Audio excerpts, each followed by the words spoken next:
Bien, pues continuamos aquí en Confieso que he leído. Miren, esta semana prácticamente ya no solamente va a ser los lunes de proceso, sino casi toda la semana. Ayer comentamos los reportajes principales y el día de mañana vamos a comentar unos reportajes y unos trabajos de investigación que hizo Proceso relacionado con el caso Ayotzinapa, de los 43 jóvenes desaparecidos de la Normal Rural, Isidro Burgos de Ayotzinapa. Y el día de hoy les quiero comentar un artículo que viene en Proceso sobre un libro. Es un libro muy reciente, de hecho no está aquí en la ciudad a la venta. Es un libro de Enrique Serna.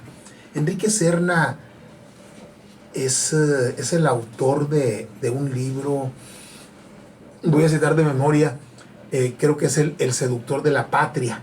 Es un libro que trata sobre Santana, ¿sí? Es una novela, pero con una investigación muy profunda que hace Enrique Serna. Y en esta novela que la reseña Proceso esta semana, se llama El vendedor de silencio. Dice la introducción a esta es una entrevista que le hacen a Enrique Serna. Enrique Serna recupera en su novela más reciente, El vendedor de silencio, el más abyecto de los periodistas que tuvo México en el siglo XX, Carlos de Negri, emblema del antiguo régimen, del chantaje y del influyentismo en la esfera pública, inescrupuloso y grotesco en su vida personal. El autor nos dibuja a un hombre paradoja. En entrevista con Proceso, Serna reitera que si bien de Negri y Julio Scherer García, el fundador de Proceso, eran arquetípicos, aquel, o sea, de Negri, era el anticristo del periodismo, y mientras el segundo, Julio Scherer, era el ángel exterminador.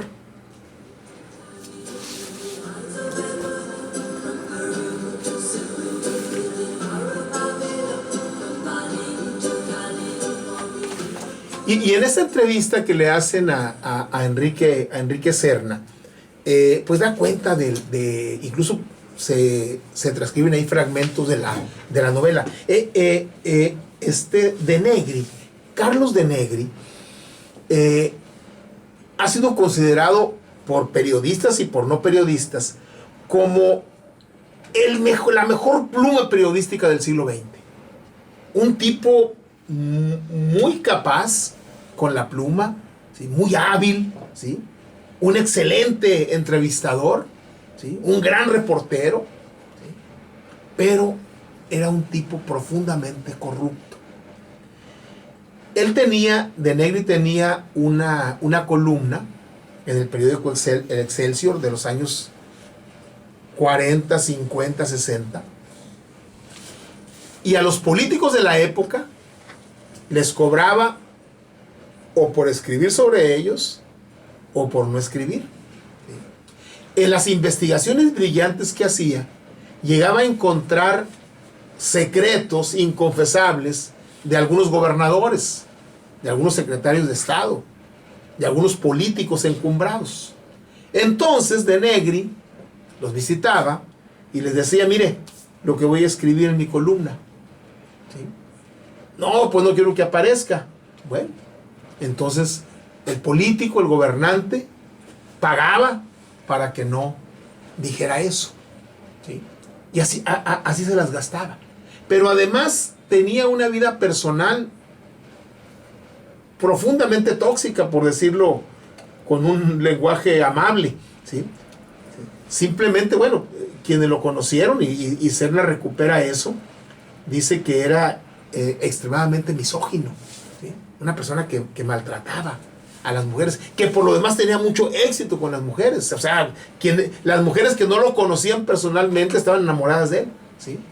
Pero llegó a tener relaciones bastante violentas con muchas mujeres. ¿sí?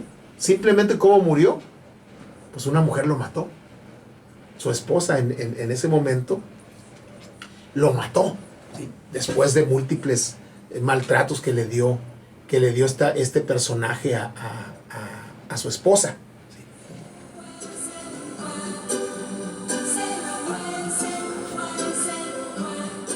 Dice la entrevista que le hace Arturo Rodríguez García a Enrique Serna: hábil buscador de información y entrevistador del más alto nivel, políglota, redactor atildado pero siempre dispuesto a convertir el oficio de reportero en mercancía, Carlos de Negri ha sido referencia en el gremio periodístico por su abuso de las peores prácticas, su enriquecimiento producto del soborno normalizado en el antiguo régimen, el chantaje al político corrupto y el influyentismo inescrupuloso posible en su grotesca vida personal. Un hombre paradoja, al que alguna vez don Julio Scherer García describió como el mejor y el más vil de los reporteros.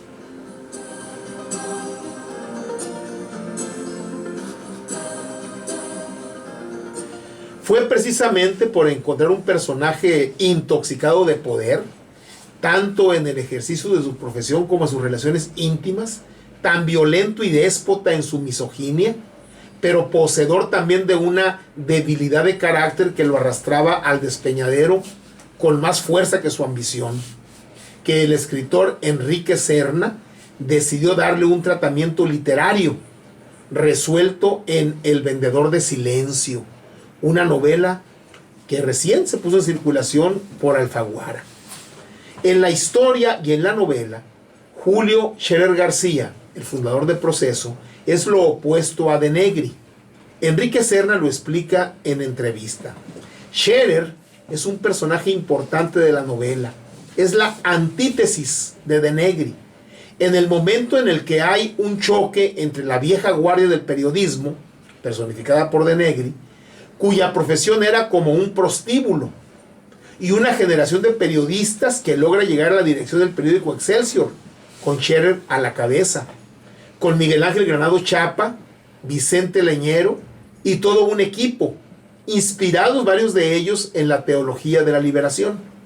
Los valores éticos que tratan de imponer provocan ese choque entre personajes que el propio Scherer narró en sus libros de memorias.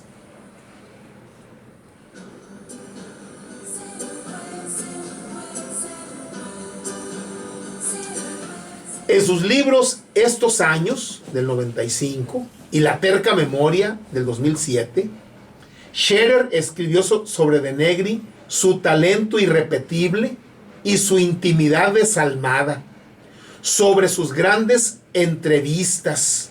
Decía Scherer, el reportero que un día entrevistaría a Dios, y sus borracheras brutales que gozaban de impunidad, sobre sus servicios al régimen en complicidad con Rodrigo de Llano y su degradación personal.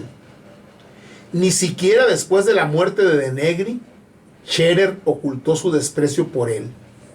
Entre las fuentes que consultó Serna para construir su novela están las referencias hechas por Scherer García, que son identificables en El vendedor de silencio. Serna considera que hay una tradición literaria en torno a Excelsior, que si bien es muy conocida en los periodistas, la novela de Leñero, antes estuvo 8 columnas, la obra de teatro en la que Salvador Novo retrató la práctica viciosa de Negri y de Del Llano, apodado el Skipper, aunque con los nombres modificados.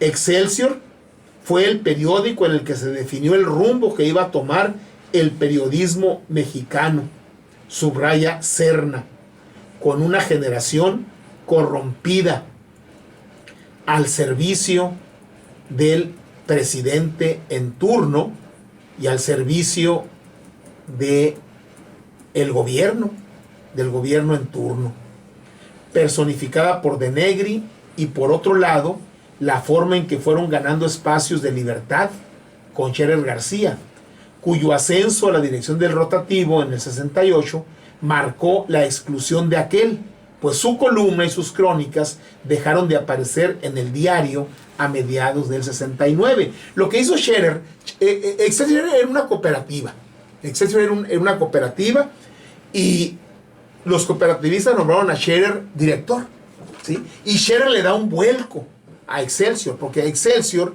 era un periódico que estaba prácticamente al servicio, pues, del presidente en turno. Se servían de él lo mismo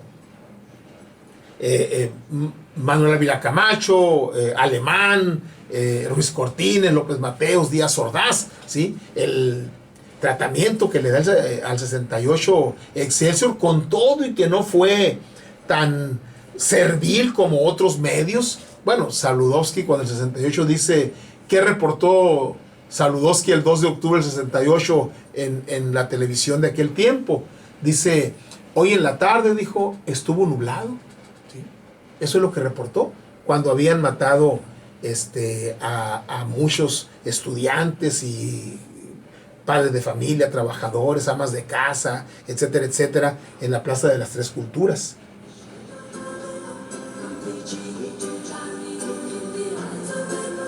Entonces, el 69, Julio Scherer llega a ser director de Excelsior, y una de las cosas que ocurren es de que Carlos de Negri deja de escribir.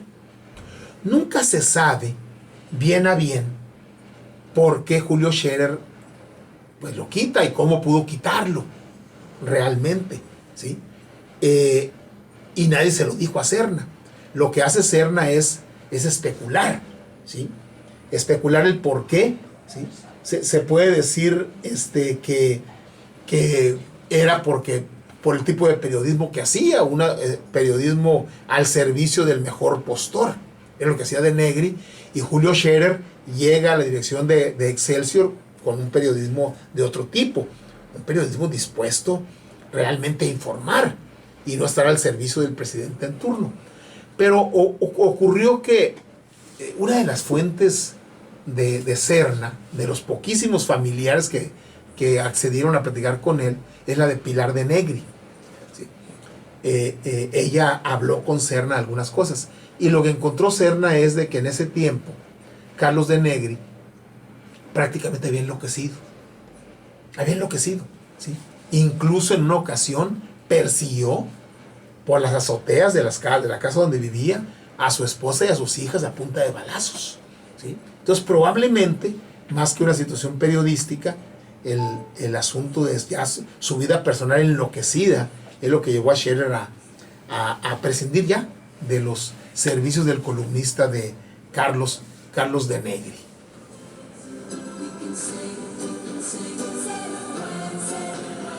Es un reportaje, una entrevista muy, muy interesante, y les recomiendo que la lean, y en su momento pues hay que leer la novela. Yo espero que esos tiempos del periodismo al servicio del régimen en turno ya deben de quedar atrás, ¿eh? Por eso a muchos nos sorprendió, o a muchos sorprendió y a otros no tanto, cuando López Obrador criticó a la revista Proceso, porque Proceso había sacado un reportaje sobre Salinas, no Carlos Salinas, sino Salinas Pliego, el dueño de Electra, el dueño del Banco Azteca, el dueño de todo este tipo de negocios, y que es uno de los consentidos del régimen, ¿sí? Tanto que quien dirigía una fundación del grupo Salinas es ahorita el secretario de Educación, ¿sí? Y una de las periodistas que estaba en su canal 40 del Estado de México es senadora por Sonora, precisamente, Lili Telles. Y los jóvenes que van a ir a recibir su pensión por no trabajar y ni estudiar, ese dinero se va a depositar, o ya se está depositando en el Banco Azteca, ¿sí? Y el Banco Azteca está proveyendo de credenciales a esos jóvenes, lo mismo que a los adultos mayores, para que vayan al Banco Azteca a retirarlo. Bueno, es un empresario que está ahí en relación muy estrecha con el presidente López Obrador. Y Proceso publicó que de acuerdo a varios expedientes, en el caso de Fertimex y el caso de toda aquella situación de corrupción que se vendieron chatarra y etcétera, etcétera, intervino Salinas Pliego. ¿Sí? Y cuando le preguntan, esto se publicó un domingo y le preguntan el lunes a López Obrador, arremete contra Proceso y dice que Proceso debería de apoyar a su gobierno porque los grandes periodistas siempre apoyaron los cambios.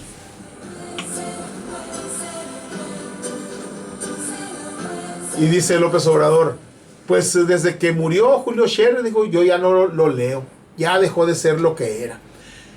Pues mire, Julio Scherer, en una ocasión, Julio Scherer era muy acucioso y muy filoso contra los políticos, los presidentes, gobernadores, etcétera, etcétera. ¿Sí? Y en una ocasión, cuenta Julio Scherer, que él estaba en el gimnasio, un gimnasio al que también iba el que era secretario del gobierno de Miguel de la Madrid en aquellos años, Jesús Silva Herzog. ¿Sí? Y le dice Jesús Silva Herzog, oye Julio, ¿tú crees todo lo que escriben es cierto? Pues los hechos hablan por nosotros y son reportajes que se hacen de acuerdo a la fuente y de acuerdo a los hechos. Nosotros no inventamos nada. Oye, le dice, ¿y por qué no escribes también lo bueno del gobierno? El gobierno también tiene cosas buenas. Tú escribes solamente lo malo del gobierno, no escribes lo bueno. Y le contesta Julio Scherer, el gobierno tiene recursos, tiene medios para publicar lo bueno. Así que Proceso les va a publicar lo malo.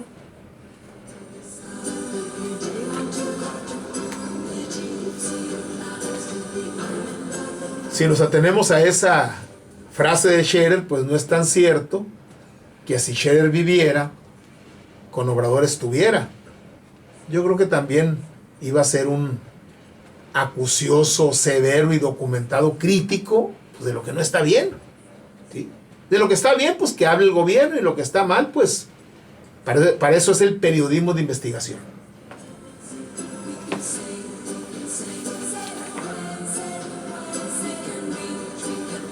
Pues tomamos nuestro separador, lo colocamos y vamos a escuchar No ha sido fácil, de Pablo Milanés.